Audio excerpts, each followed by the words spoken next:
Yes, I can hear you. How about you, Ali? Can you hear me? Yeah, perfectly fine. Great, great. Nice meeting you. Just let me check on LinkedIn.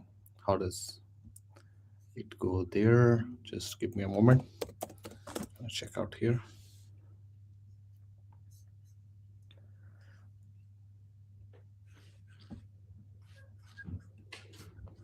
How's everything going for you?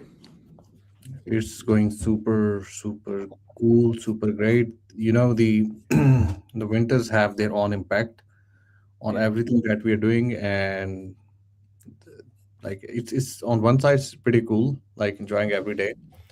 The weather is really good. The other side is like the throat infection or something like coming along with it. No, sure. I think it's a good balance I on both hope you sides. get better. Yeah, but really, I'm enjoying the weather in here. Dubai offers you one of the most beautiful weather in the True, winter. true, true. How about you? How's everything on your side? Winters actually slow our business down because usually this time of the year people travel back home, vacation mode, Okay. and that really slows down the demand. But So operationally, the weather is nice, so it's easy to service customers. that's a cool thing. Yeah, yeah. So nice meeting you, Ali. We're Likewise. gonna start soon. We have been joined by 5 people, and I want to keep it most engaging. In total, this conversation will last for 30 minutes, Hmm. and I really appreciate your journey. You started, I guess, 9 months ago, and within this time frame, you have acquired a good amount of customers with a very good traction. So, wanted to know your journey. How was it? Before we go into tactical discussions, in one sentence, what was the exact problem you noticed that made you start this? So, would love to Sure, hear you. Yeah. sure. Uh, First of all, thank you for appreciating our journey. It was not an easy ride, but this gives us confidence too. We came across a very interesting fact which said that 42% of the UAE fleet has Mm. aged enough to move out of the warranty service into the independent service sector. And that got us thinking that this gonna increase or jump up the demand much higher. And whenever we went to a garage, we saw a lot of cars sitting idle, not because that they could not repair it or they didn't have the tools or skills, but they were waiting for the parts. That was the real bottleneck. And when we dig deeper into the auto parts industry, we realize it's still very fragmented, unstructured, and extremely slow to keep up the pace of their business. That's what we started to fix first. Who was your first customer? Why did you come up? How did you come up with this thing? Our first customer was basically he was very frustrated. We went to talk to a customer. He wanted to look for one particular part, which had the his customer was waiting for him to respond as soon as possible, but he was handicapped. He couldn't find that part, and we had this broadcast system generated at the time, and we thought, let's try on this. We ran his request to the entire market and got located the part instantly from multiple places. That got him jumping, and that's where we realized, okay, we can help them out in this particular way. Mhm. How And he did was he how did he reach to you? Like, what was the mode of communication for them? basically up till now, all of the customers that we've acquired, they have been with no ads.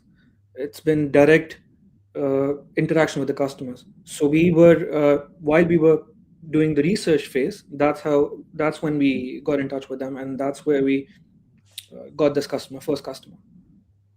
How did he hear about you? This is my question. Like, how would he know about In you? person, we introduced ourselves. We introduced ourselves to multiple workshops. Okay. Most founders think they need an MVP. You didn't. Why? Honestly, it depends on the problem that you're solving and the requirement of that particular industry or that particular customer. In our case, we felt that outcome would matter most to them, so we focused ourselves on that rather than what to build and how to build it first. We were completely focused on the output that we want to produce for our customers. You wanted to validate first? This was the back of your mind, or like people Exactly. usually, the founders, they are coming to me, and most of the time they are stuck with this, like we need a complete MVP or we need a proper product in hand, and then we will outreach to certain customer Mm. segment, and we will try to build traction out there. Your journey is the opposite. You first reach to the customers, you talk to them, and then you're now thinking of building an MVP, which is very different. Yeah, So, to, to be fair with the word MVP, I hmm, think that anything that works with a tech solution solving a hmm, problem can be hmm, considered an MVP. Even in our case, we when we found this problem and we wanted to solve it for them, we used, since it's a very manual and unstructured market, so we couldn't come up with a minimum viable product in a software form. We hmm, use different tech tools to connect and solve the issue. So in our case, this experimentation, or you can call it uh, a stage before an MVP, a software MVP, hmm, helped hmm. us. Again, as I mentioned earlier, I think it completely depends on the industry, on the customer, and the problem you're solving. How did you validate the pain without surveys or vanity feedback? Yeah, so that was interesting. Since we wanted to come up with the lowest barrier to entry, Hmm, we printed stickers with the QR code of a dedicated WhatsApp channel for the garages to communicate with us.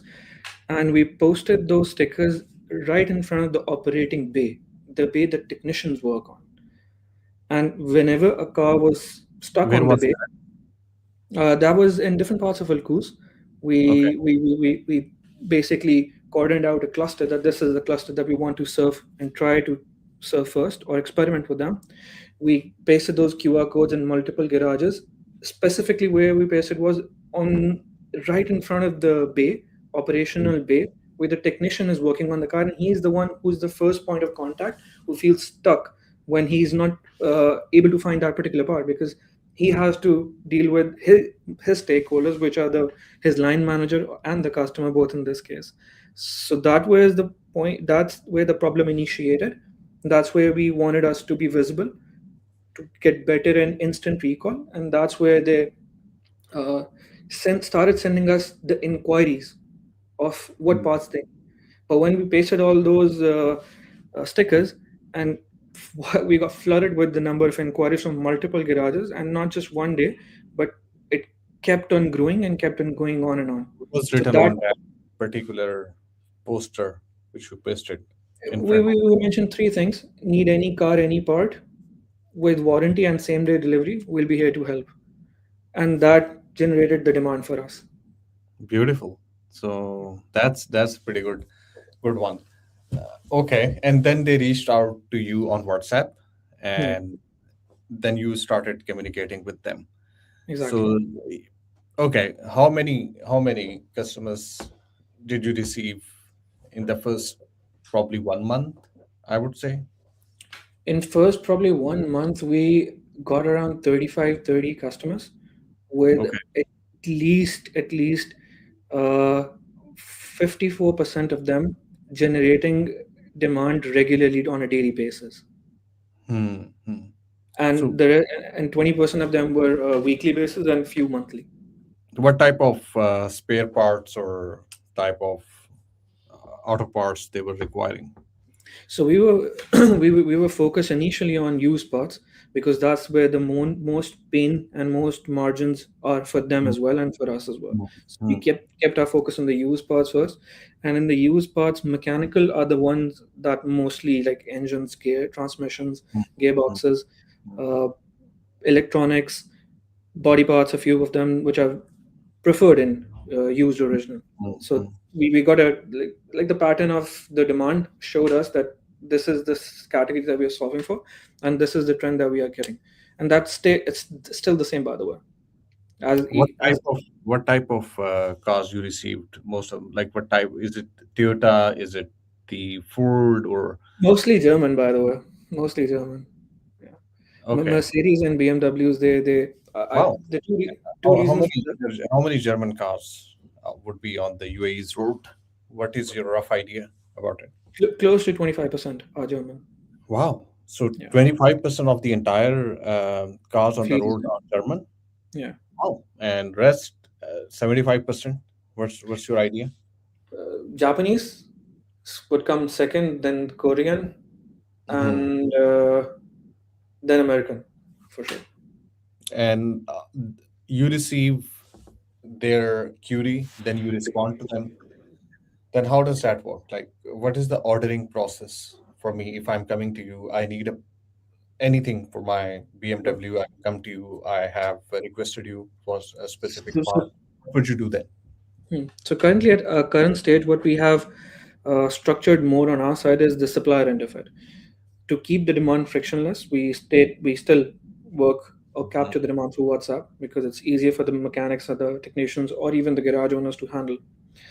And once we get the demand, we process it through a wide database of supplier network that we have built so far over the period that we've operated in, where we structure them in a way that our system automatically broadcasts that request to those particular yards who are more likely to have that particular part. And since these are used parts, they have to be very careful with the quality of parts itself. Because if you deliver one part and that's faulty, it doesn't fit well and is not working properly, they have to return it, and that cost increases, the delay increases, and that affects the service quality of our customers to their customers. So we rank our suppliers in our network as well. That we prioritize on. So once a request from a technician comes in, it's How do you processed find those car suppliers? Oh, there are certain parameters that we set for them. okay. Particularly, one is that do they have a database or a catalog of the cars they are servicing? For example, if you're working on German cars, do you have access or the portal to their part catalogs where you can put in the chassis number, download the diagrams, identify the exact part so you don't hand over the wrong part, or it is an alternate part that fits perfectly well in the car that you're servicing. That mechanic actually works for them. Like, do they have any? For instance, if Mm. I'm coming up I'm asking you for BMW Yeah. part of my car. Like, I'm just giving you an order. You then gonna select the supplier based on certain matchmaking. Like, you're gonna filter out them. You have like the process which you're telling me, like, you're gonna put in, and then you will figure out the diagram, then you're gonna match it. Is this a process with you, or is this a process with the supplier that is No, handing out? with us. How are you? This I'll is the briefly explain. Make it more. I'll make simplify it for you. So when a Hmm, request comes in, there are three steps to it. First, you have to locate that part. That's what we do first. When we broadcast through our network, we figure out, okay, out of this 50, 55, or 100 suppliers, these five particular suppliers have that part. hmm, Then we start receiving quotations, and then we go and test each and every part, whichever is suitable and is in better condition.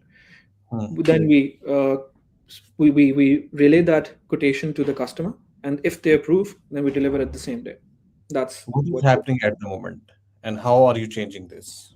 If I'm typically going to any workshop owner or the dealer or the any vendor out there, and I will, Hmm. of course, order them, or I will request them, like, I need this part, or I will be ordering directly with BMW, like, I need this particular part, please do dispatch me. So No, this no. thing. Currently, market operates whenever a technician works on a car and Hmm, he does the diagnosis, they realize that, okay, if I have to fix this particular part, he has three options in his mind. First is the directly from the manufacturer, which are called OEM parts. The second hmm, option, aftermarket parts, which flooded with the market by Malaysian, Chinese, and Taiwanese and Korean brands, which are aftermarket service parts, which are basically an exact fitment, which are replaceable with the part they are working on. And then there's a third category, which is used parts. So currently, what's happening is whenever they decide that now we need used part, that's where we come in. But with that, they have to locate, test, and then fit in the car. The location, the locating the part, searching, discovery of the part, testing of the part, and the fulfillment of the part. That's where we come in for them as an assistance. And currently, Oh, so the most difficult would be finding out those suppliers, those who are yes, dealing with the used parts. yes. So they would be small vendors. Somewhere I have seen in Sharjah, some people in Musafa, some other places, but also it's a big worldwide market. So there True. would be some used dealers sitting in Japan, sitting in India, somewhere like I don't know, but maybe in China, I don't know. So they will be spread all over the world. How are you identifying them? So How are you? basically, what we do is, uh, currently this is the fleet in the UAE Hmm, hmm, that exists. The suppliers within the UAE have accommodated according to that. So once we go to a scale beyond 500 or 1,000 garages, that's where we will consider source them globally. But these individual independent retailers within scattered within the UAE, including there are few hotspots for that. Sharjah is one of the major ones. Then there is Abu Dhabi and some parts of Fujairah also. But these suppliers within these locations, they procure these from these particular regions, which includes US, Japan, Korea, Australia, and Germany. They procure those, and we connect with them, and we relay some information to them as well based on the demand and predictions that we have. That keep these cars in stock. We expect these to rise. But coming back to your question, that how do we ensure that that particular part should be available, is basically structuring that market.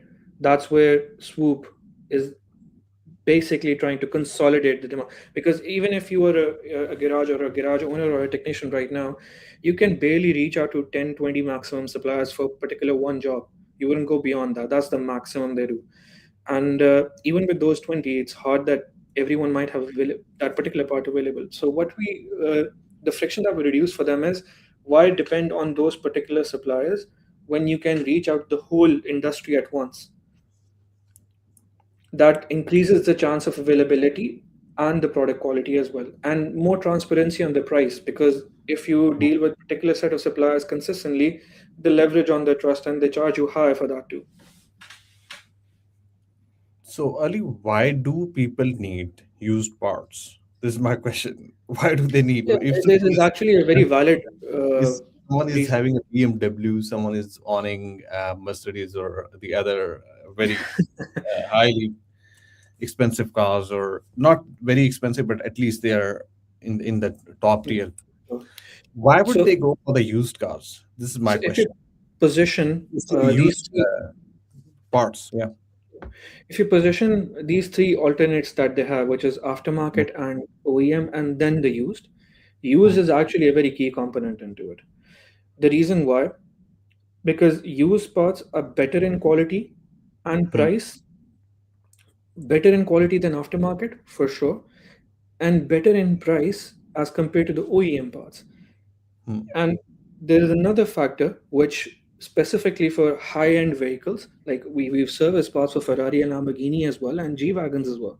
Why do they prefer that? Because OEM does not keep every part in stock. There are 20,000 plus functional components in one vehicle, approximately. They mm, keep the high demand ones in stock. But if you generate a request for a particular uh, component which they don't have in stock, the lead times are 30 to 40 days, or sometimes up to 60 days as well, mm. specifically for high end vehicles. And that lead time, the particular customer you're dealing with, he's a high end customer, they don't want to wait that long. And they would prefer go to a used part in that particular case. So it is an essential part of the ecosystem. It's not going to go anywhere. And it's not servicing in terms of lead time, but in certain case has a better quality and better price point as well. Okay. How many parts would be there? Like you mentioned, 20,000 in a car functioning component. So every component would not be in like the actual car manufacturer would not have all of them. I personally, I know I had Nissan. a car of Nissan, and I was trying to fix that car. Had a lot of trouble finding some parts of it, particularly the gear, sorry, gearbox. I was about to say transmission because Nissan is notorious for that, and we have Yeah, supplied a lot of those. yeah, it was a trouble. Like we, Was it you know, a CVT? no, it was different. It was back in my home country. It was AD at that time. Okay. So, but I was not able to find the gearbox of it, and Yeah. it was a trouble for me. I loved the car otherwise, but Mm. since you mentioned like the functioning components are 20,000, and not all of them would be available, even with Yeah. the manufacturer all the time, and they Mm. need the used ones. Makes sense. Um, Perfectly. So, Ali, moving forward, what are the what are the situation at the moment with your existing product? Like how many customers you have at the moment? What is your revenue status, and where are you? Where do you want to take it forward from here on? So currently we have processed over 400 plus in GMB, but the net revenue, we have a very lean structure, very lean team, and a very lean operational mechanism as well. Our immediate goal that we have set our eyes on is to whatever we do now, we have to go at least 3 to 5x. And to do that, we are looking inwards first, how to streamline or enhance our processes. And when we talk about that, that clearly takes us in the direction of structuring the supplier end of it first. Hmm. Because uh, we could have gone with it, like you mentioned, that why not an MVP? If I'm glad we didn't do that. If we would have done that, we would have focused on discovery and listings, like like any other marketplace. But that would have left speed, certainty, fulfillment, the the quality of part again on the garages, which is not their problem right now. They, in certain cases, most of our customers in very initial stages specifically, they knew where to get the part from. They told us, I know that person has it, can you get it from me? So that this whole phase that we went through was to learn exactly the pain points, exactly where we can build the tech to solve that at 20 times more speed, give them what they need, identify the key stakeholders. Since we have done that, now we are focusing on improving the supplier element of it. We are we'll be basically building a better algorithm to rank the suppliers better because it's an unstructured open market. How would you know that you can trust that particular supplier on this particular part? So that is the data layer we're trying to build now. And uh, the good thing is, with every job that we do, every coming transaction, if it's success or a failure, that adds into our data layer as an intelligent pricing system and an intelligent supply, basically locating the part system that locates the part efficiently. So we are solving these two particular problems with a key focus right now. How many customers you are getting daily, or like how many of them, how many queries you are receiving per day, and how many of them are converting into a customer? So we are up to 50 active garages right now. Hmm. But when you say customers, the the frequency of demand, as Hmm. the level of trust builds with those existing customers, the frequency of demand increases a lot. So the amount of requests that we already have, we are Hmm. trying to we currently do up to 30 to 35% of them. To be exact, 32% we convert them. So we want to increase that number first rather than go to new or onboard new garages first. So up Hmm. till the time we are at 70% of that, that's why we're focusing internally on the systems. Okay. We do that, we won't go on acquiring more customers. Okay. So this is a part coming towards the supplier side. You mentioned probably you have 50. There are two things. Keep in mind the garages, they are the ones, those who are fixing it, like they are actually deploying it. Supplier side is the one which where they are actually providing you the particular component, the functioning component. So how many suppliers do you have on your platform at the moment? Currently we work with actively with like 232 of them. and they range across brands, and actually we had more than 300, and we, with the ranking system that we introduced, we cut down to 232, which we consider as good suppliers. These, when we say suppliers, basically they are dismantlers. These dismantlers buy salvage cars, auction cars, fully functional cars, and they dismantle them. But the quality of dismantling and the quality of handling of the part, that's where that differentiates them. So So how do you find that differentiator? what we do is, the first very basic and manual layer that we want to automate right now, and we're looking into using AI to do that, is how to tell when they have dismantled, how to Hmm, check the quality of the part. So hmm, hmm, initially we started with getting technicians to work with us to hmm, test with basic functionalities, like check the seals of the part, check if the pressure is right, evaluate the condition based on hmm, multiple variables. Now we have that information. Now we want to inject that information into a visual AI system that can detect those things, and hmm. then scale it up from there. Rather than being more human dependent, that would, I think, increase the trust both of the customer and for us to take the risk for that as well. If you have been given, I guess you are raising at the moment, and if you have been fulfilled with Yeah. with the desired money, where would it go at the moment? Where do you need it? The first thing would be that we do is, we, since now we have studied the whole ecosystem deep Hmm, inside, we know what to build. hmm, Once we build it, we would first scale up the onboarding mechanism. We'll jump that up from from the demand side, and then keep on automating with this visual AI system that can test and identify the parts. That's the structure we want to put in place, and that's exactly why we're raising. okay. So what type of investors do you feel the ideal one for you?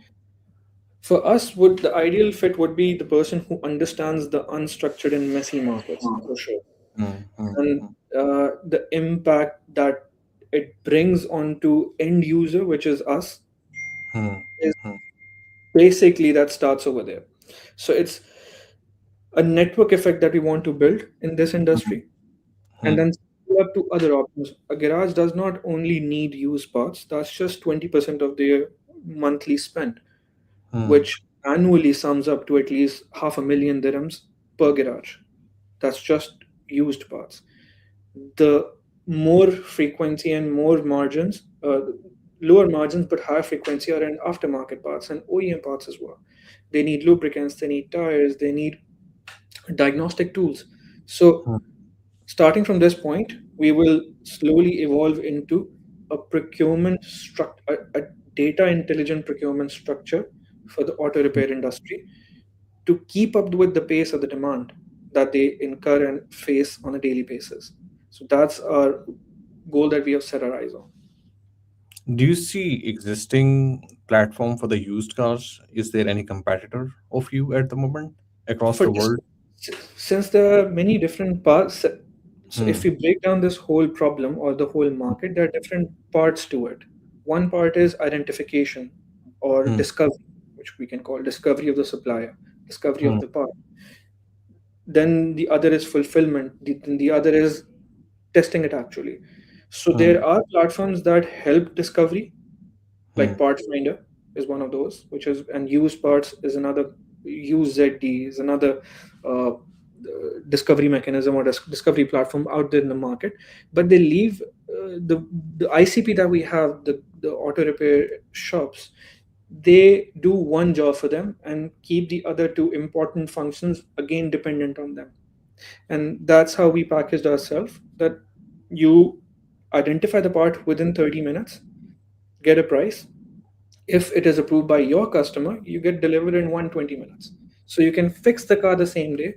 And for them, it's equally very important because the base stays If occupied. part is not available within the country, Hmm.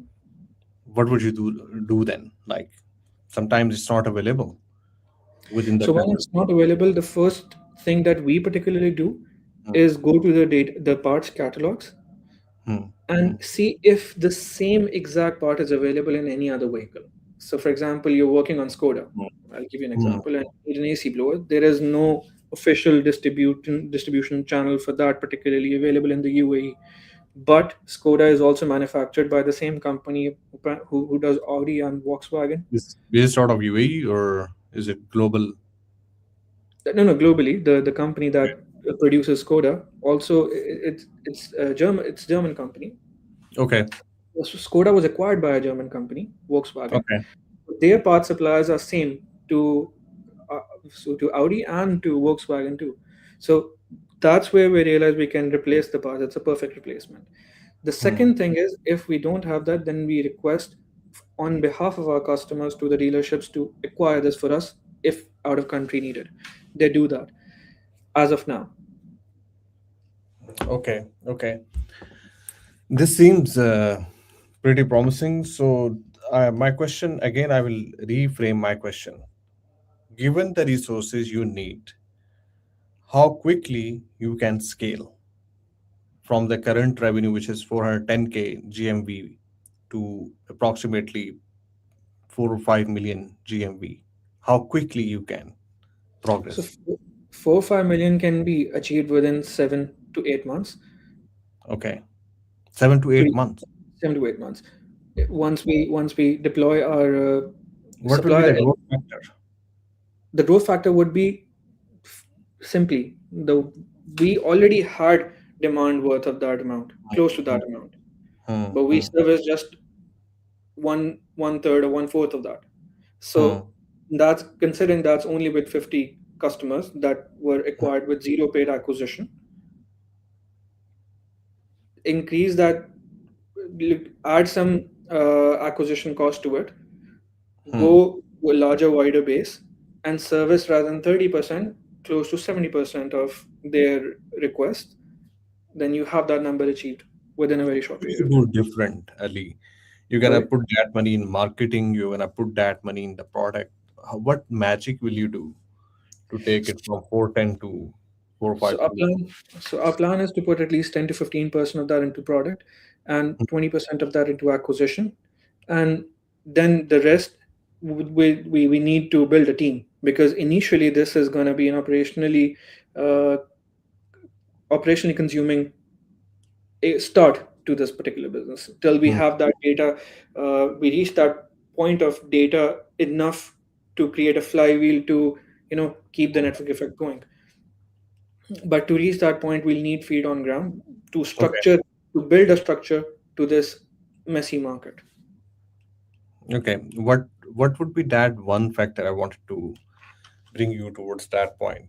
Like this is the bottleneck. If we solve it, we can quickly scale. Speed, What is that speed, bottleneck? speed, speed is the that uh, one factor that every other platform within the industry operating to service the same ICP. Speed and fulfillment, What will be the driver of those factors? data, more data. Mm, that's the problem. That's the problem with every unstructured market Hmm. and unstructured, defragmented market. It gets slow, but the rising demand requires that speed, and you can build that speed for them Hmm. to. Hmm. And it's very interesting. The UAE market, it's wonderful how trust very quickly converts into loyalty, and we have seen that with our customers. The customers that we started our journey with are still our customers, and they are still frequent, and they still grow. And the thing is that we need to structure that whole ecosystem with Hmm. that data to Hmm. bring that speed. Perfect. So it was a pretty good discussion. We just had some basics, but very valid and legit information from you, Ali. I have a very beautiful comment here for you as well. I have been following your journey, Ali. You have come a long way, mashallah. Keep shining and growing from Asim Abbas. Loved it, man. You have a fan Thank following you, as Asim. well on LinkedIn. Loved it. Keep shining, Ali. You are doing amazing. Would join again. And I believe within this time frame, 2 to 3 months, you will show more performance, more progress. And I really love your journey. Keep shining. Thank you. Love Thank talking you to so you. much. It was wonderful having this conversation with you, and always nice to speak to you. Lovely, man. Cheers. Take care. Take care. Bye bye.